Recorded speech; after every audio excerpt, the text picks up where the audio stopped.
Good evening, Fernwood. It is your humble host, Neil, and it's time for us to get human with another episode of Mary Hartman, Mary Hartman. This time we are watching episode 222 from February 8th, 1977. Let's do our recap. Grandpa Larkin and Barbie were sneaking into the Hartman kitchen to get some private time. They run into Heather and Philip, who are also looking to get some private time but skipping school to do it. Grandpa Larkin gives a speech about how sneaking around means that you can't trust anybody. After Heather and Philip head back to school, Grandpa Larkin calls the Bide-A-Wee Motel to set up a reservation. Next door at the Shumways, George is surprised to find Martha cooking up tons of hot dogs. Kathy leads in a bunch of tourists who are there to see the Marquette Rock, and it seems like the rest of the Shumways have created a historical attraction in the Shumway home. Later that night, Mary is crying in bed, and Tom wants to help relieve some of that pain. He tries to understand what's going on, but Mary herself does not even know why she feels so sad. Tom even seems to have learned a lesson or two from the Alinsky report as they have some sex. And though Mary hasn't necessarily found her life's direction, she does admit that Tom is a very sweet and loving man. And then finally, at the Fernwood jail, Patty is struggling with the thought of going to trial, and her roommate Cookie is convinced that escaping is the only way that Patty can deal with this. Patty would rather clear her name, but then Cookie is able to enact her plan and forces Patty to escape with her. And everyone, a few new things are starting today, so let's find out where they go.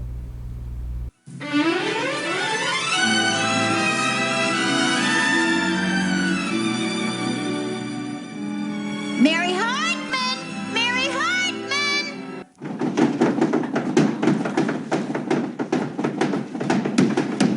All right. Who is it? What? Right this way, ladies and gentlemen. This is the historical highlight of our tour.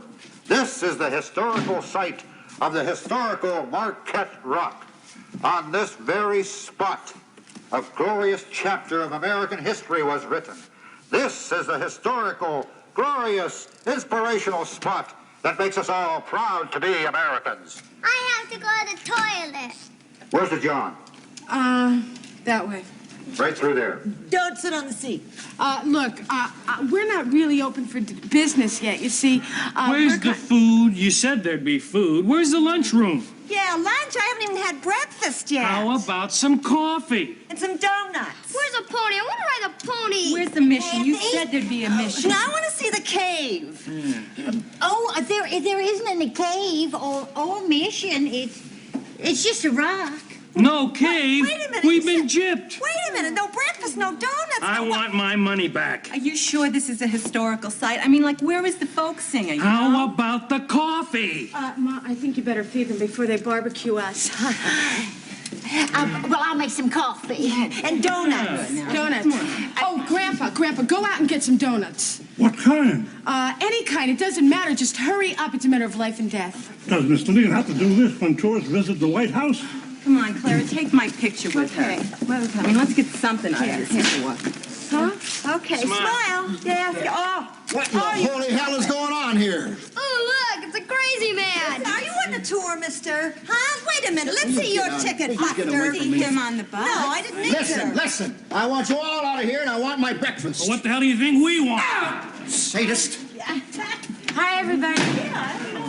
Listen, I hate to interrupt you during business hours, but did you hear the news? No, Ma, did you hear the news? I can't even hear myself think. All this commotion. Pat Gimble escaped from jail. Is that exciting?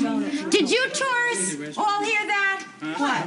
Pat Gimble escaped from jail. Now, if I were you, when you go home, what I would tell everybody if I were you is that you were in Fernwood the day that Pat Gimble escaped from jail. Now, if anybody says to you, who's Pat Gimble, you just say, she was the murderess who happened to be the friend of our local tour guide sister. Hey, how about that? Pat Gimble Gimbel is a very lovely woman whose husband accidentally killed himself when he stabbed himself by falling backwards into his aluminum Christmas tree as he was putting it away into the closet. Oh.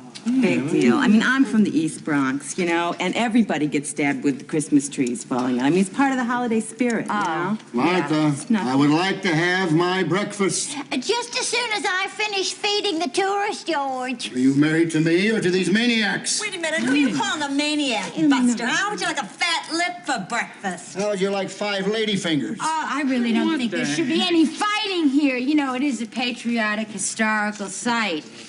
Here, it really is, Kathy, I gotta tell you. What? Guess what Tom told me in bed last night? What? You give up? You want me to just tell you?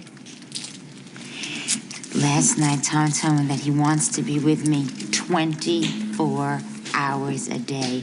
Isn't that exciting? 24 hours a day. Did everybody hear that? What? Last night, my husband in bed told me that he would like to be with me 24 hours a day.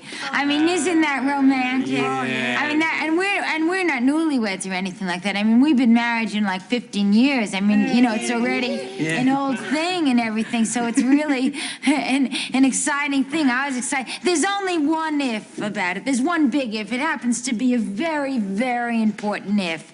And it's if Kathy, that's your tour guide, Kathy, if Kathy will agree to take care of Heather, that's our daughter, if she would do that. Oh, excuse me, now, I know that you don't, know me or know her that well, but could you ask her for me, please? It's important. Thank you. Mary, I cannot do it. No, I know you can't, Kathy, but the thing is that I have to go for a job interview now, because if Tom wants to spend 24 hours a day with me, I really have to help out financially. And, I don't want Heather to get into any kind of trouble or anything like that. Trouble? What kind of trouble? Sex, like Jeanette Scandori. See, Jeanette Scandori got with child because her mother got a job and was working from 4 a.m. until 12. And I don't want that to happen to Heather. I really don't want that to happen. Listen, could you do me a favor? Could you talk to her? I mean, I think all she needs is a little coaxing. I know you're the bus driver, and I just have a feeling that she'd rather hear it from you than hear it from me. Don't listen to her. Okay, just relax, everybody. Okay. There we go. Got it. I'm Harold Clemens, Fernwood Courier. And this is my good buddy Howie Freeze. He just joined WJGL, right? And hey, cats and kittens, this is going to be one of the best disc jockeys in town. Huh? Are you Kathy Shumway? Well, yeah, last time I looked, yes. Well, I think you've really made Marquette Rock one of Fernwood's hottest tourist attractions. I think you're a very big asset to Fernwood's tourist industry. What a story. All right, now the story's over. I'm going to put an end to this tourist business once and for all. Rudy Kazootie, Mr. Shumway, you can't do that. This is a very big story. Oh, I can, huh? I can, huh? Well, you just watch me. Everybody, get out of here! Get out of here!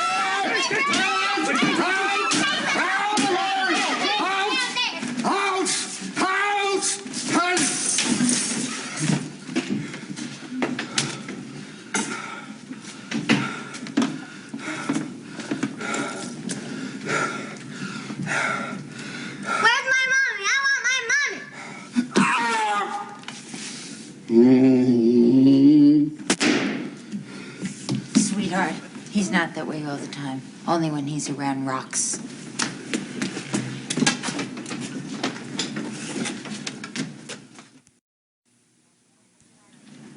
I tried to fill out the application form as neatly as possible so that you would know that I was a very neat person. I mean, I realize that it's an application for a semi-skilled job, which doesn't really require neatness, but I felt that you should know anyway that I could be a very good, neat, semi-skilled worker. You should see my kitchen. Your answers to the questions about personal preferences are very interesting. They are? Oh, that's good. Yes, I see that you would rather read to a sick baby than train a parakeet, and that tells me a lot. Does it? Yes, it indicates that you don't relate to birds.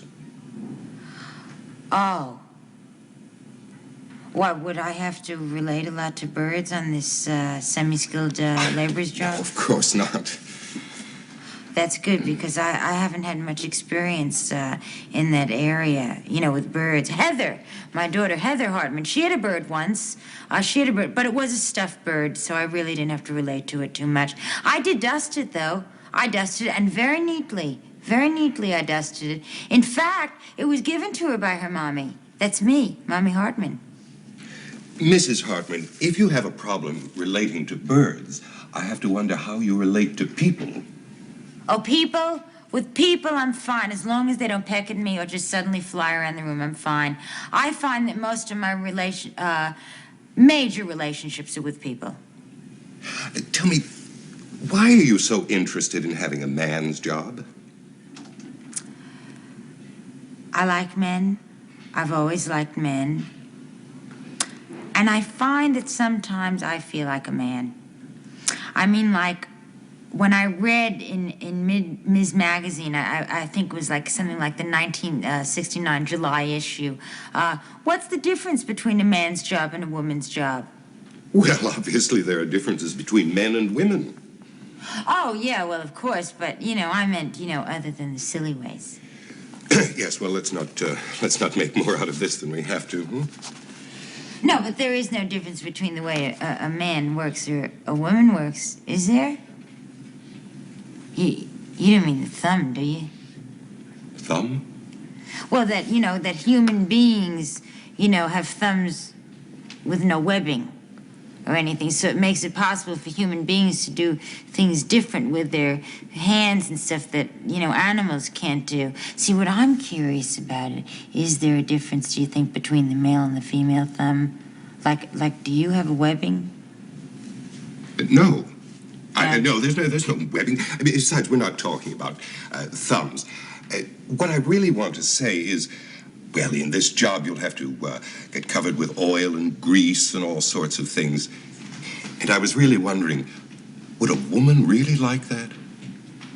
Well, that depends on your laundromat. It really does. I mean, I don't know what kind of facilities you have to get out the very hard dirt, grimy stains and the heavy grease that gets in those clothes. And also, more important, depends on your man that runs your laundry machine. Is he on his toes? Yes, well, let's see how you do on the dexterity test, if you'll step over here. Oh, hello, Len, you're just in time. I was just about to give this lady the dexterity test, and I can give it to you at the same time. Excuse me, I'm terribly sorry. Beg your pardon. Hey, she's a woman. Now, that's good visual acuity. Now, I have 2 sets of blocks, and I want you to take the blocks and find out how long it takes you to put the sets together into a square. Yes? I'm ready. Yes. Well, then, with your experience, you should do well on this. Now, ready? Go.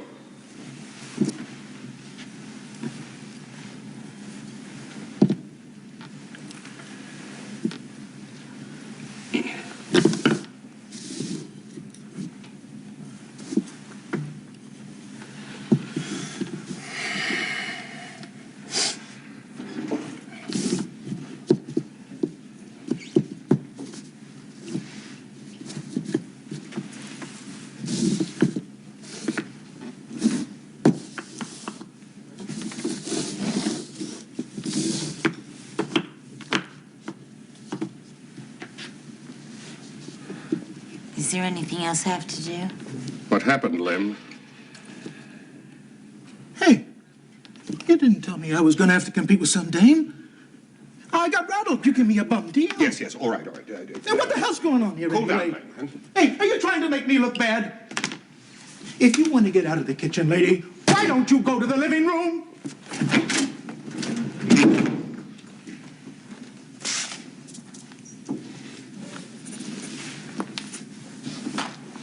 So do I get the job? Yes, I suppose so. Jeez, poor guy.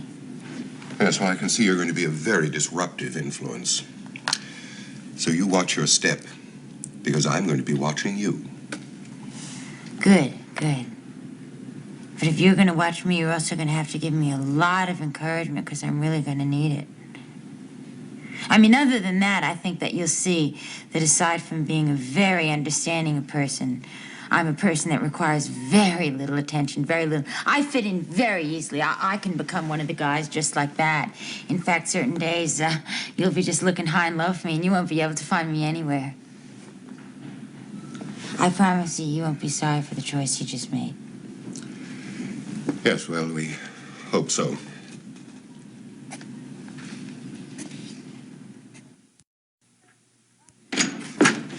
Hey, honey! I don't believe it.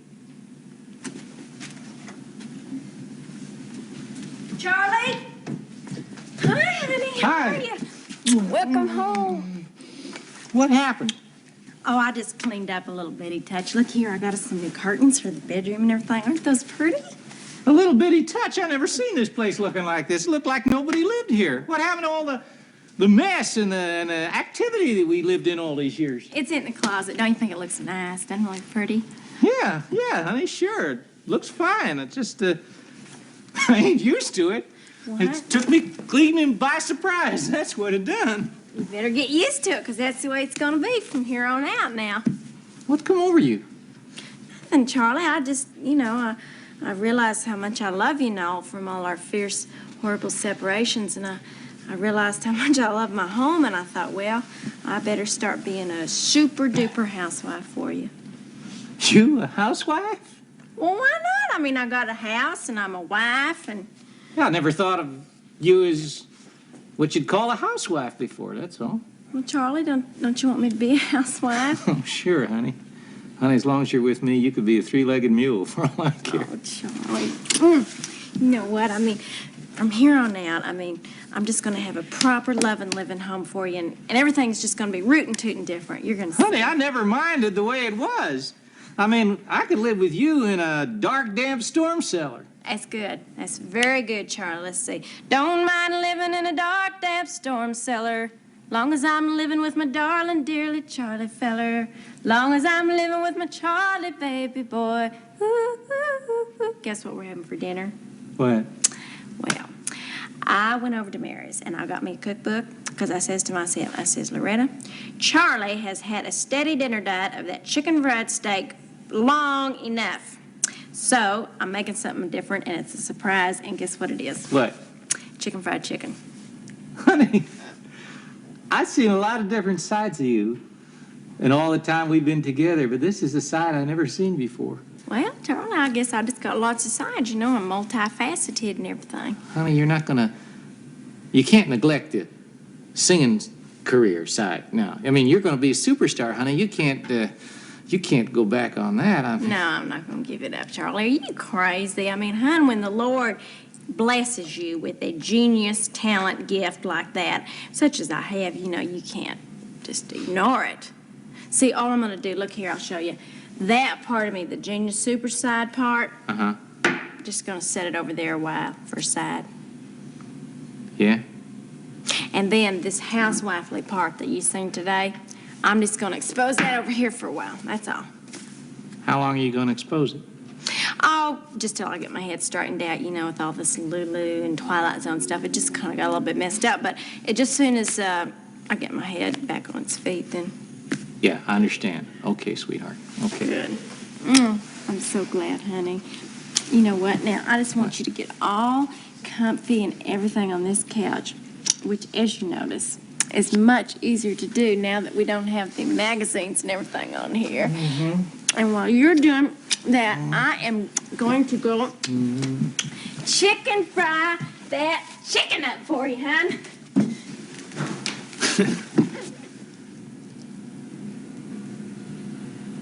I don't care if we live in a dark, damp storm cellar, as long as I got my dearly Charlie feller.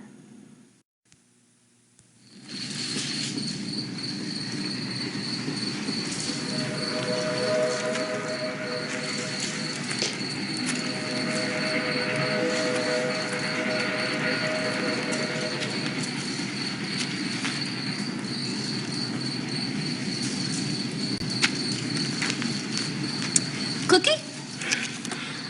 thinking. Is that a fact? Yeah.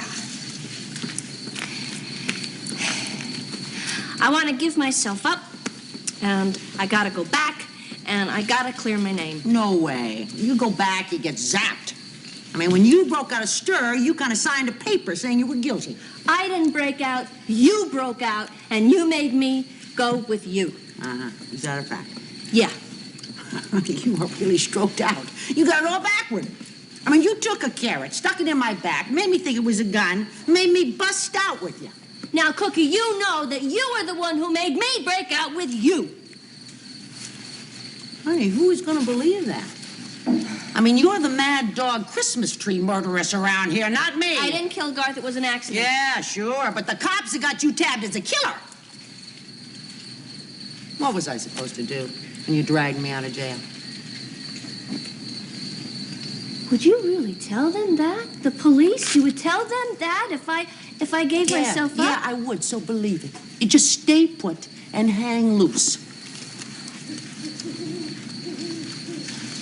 I can't go on like this, being a fugitive from justice. Sure you can. I mean, we're just gonna cool it here until the local cops figure that we have left town, and then we are gonna cut out and head for New York. New York. New York? Mm-hmm. City? I would flip out if I had to live in this dumb town of yours. I mean, I can understand why you wigged out and zapped your old man. I didn't. I've got connections in New York. I mean, we could push dope, hotwire a few cars, turn a few tricks. Take your pick. You know, the way you operate, you can get work as a hit woman. Well, let's knock off the rap. Let's make some Z's. We got a busy day tomorrow. You mean you want us to sleep out here? That is the general idea. I can't sleep out here. You never know, you try. No, really, I can't sleep outdoors. Garth always used to try to make me go camping with him, and I just couldn't. And he used to beat me up an awful lot on account of that, but I just can't. I'm frightened to sleep outside. Would you just lay down and shut up? I can understand why your husband smacked you around. I know how he felt.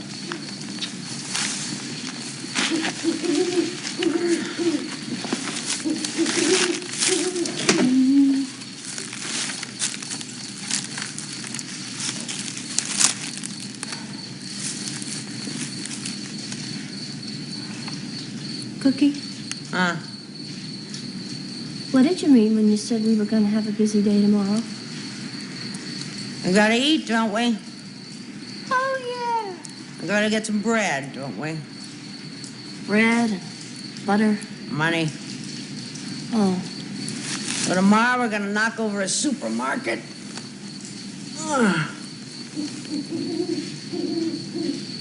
Oh, my God. So here we are in a new phase of season 2 as Kathy is awoken by a bus driver followed by a load of tourists, and things get really chaotic in the Shumway home. It's completely out of control, and it only pauses for a moment for Mary to come in and help catch up on some of the things that we might have missed if we didn't see yesterday. The romantic moment between Tom and Mary is something that she's holding on to, and that Patty has escaped. And George completely loses it, and I understand that. And then Mary is in her interview for a job, and it's some kind of laborer position. It's a little unclear what is actually happening at this workplace, but it is very clear that there's a gender issue going on here, that this is seen as a man's job, that you're doing mechanical things, and thus it shouldn't be a woman's job. I can't think of any jobs myself that a woman or a man couldn't do, or a non-binary person or what have you. I can't think of a job that just by your gender you couldn't do it, unless it had to do with watching a locker room or, something like that, where your client's privacy is important. But in this case, it's just because it's a manual labor job. She is seen as less than. But Mary kills that test in the interview. the competition is completely flummoxed as to how to do this puzzle. And apparently that's literally the only skill that Mary needs to get this job. It must be a very single-minded kind of job. And I wonder what this means, because the other jobs we didn't see an interview process for. So I think that Mary may spend a little more time with this position. And we may be exploring questions of what women can do or can't do in the workplace. So I'm looking forward to conversations about that. I personally don't believe that there are any jobs that really need to be gendered that way. I can't think of any where I feel like that would be important. Also, I wonder if the malaise that Mary was feeling yesterday will be addressed in this story. So I suppose we will have to see about that. And then Charlie and Loretta are back in their house, finally. We haven't seen that set in so long, and it's suddenly tidy, which is the opposite of any time we've ever been in their home.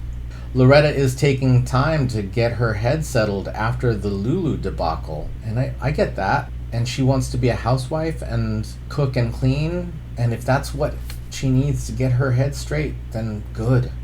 It means that they can be affectionate to each other and they can get back to superstardom sooner or later. Whenever Loretta is ready is good for me. And good for Charlie, apparently. And then we are out in the wilderness with Cookie and Pat, and Cookie has it set up so that if she gets turned in, Pat is the one who took her. She's going to reverse the stories.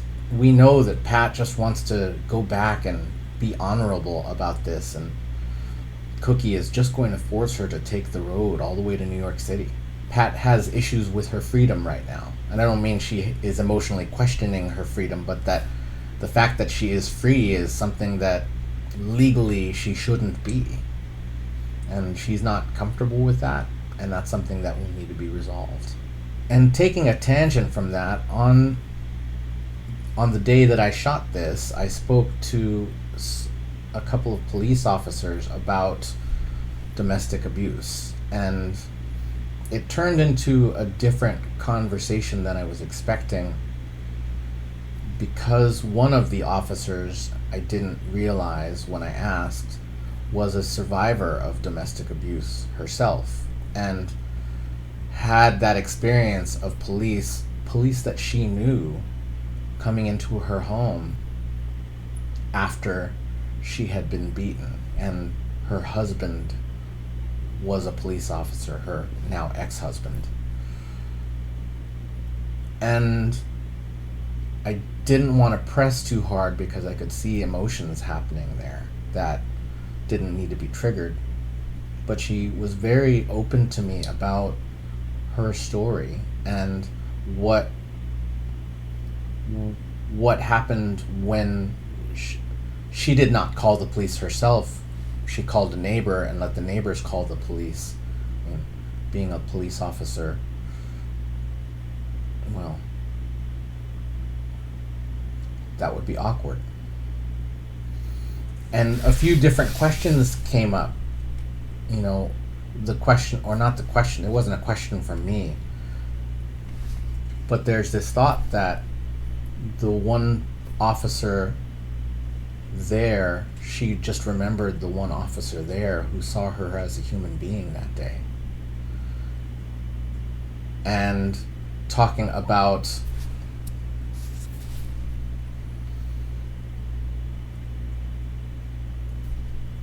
the therapy that the officer had to go through afterward, she described recovering from this situation as deprogramming, and talked about battered woman syndrome, stuff that we saw with Pat when Garth was still alive, especially early in the relationship, or earlier in us seeing the relationship. She talked about it as though it was deprogramming, that she had learned to cover up like Pat did.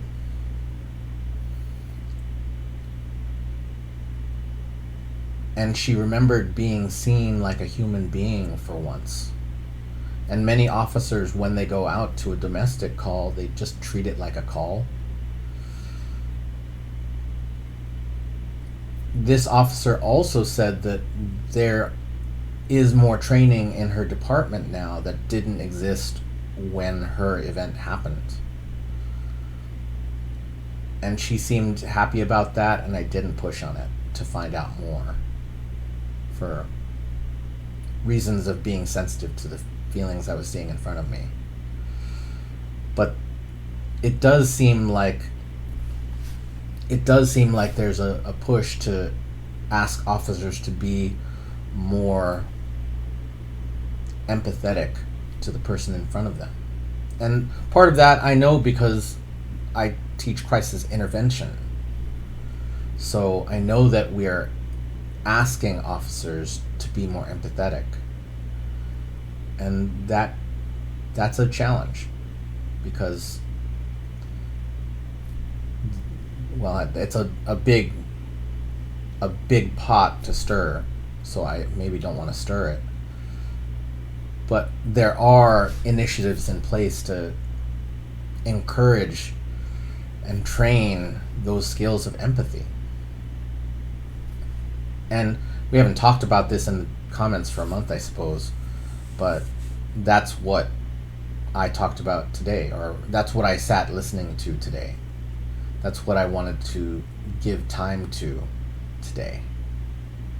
And everyone, that is the latest episode of Mary Hartman, Mary Hartman. Thank you so much for being here and listening and watching. Thank you so much for being human with me. And we will see you tomorrow night in Fernwood.